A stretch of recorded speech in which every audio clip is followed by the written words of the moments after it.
Elə nömrələrim var ki, misal üçün çıxmışam, efirdir birbaşa. Amma onu psixolojiyla hazırlaşmışam ki, mən bunu bacararam. Amma onu heç vaxt eləməmişəm. Misal üçün Ukraynada 90 kilo qaldırıram.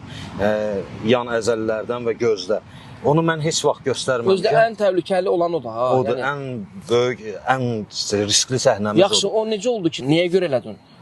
Çünki mən həmişə çalışmışam ki, pəhlivan sənətini yüksək səviyyədə təmsil edim. Mənə hətta təzə başlayanda bəziləri indi buradan da izləyirlər, deyirdilər ki, səndən pəhlivan olmaz. Amma mən onlara deyirdim ki, iradla, məndən elə bir pəhlivan olacaq ki, məni böyük bir səhnələrdə, Talant Şoya o vaxtı həsrətlə baxırdıq ki, bura çıxsam heç dərdim olmaz. Amma Allah elə yetirdi ki, ən böyüyünə getdim, çıxdım.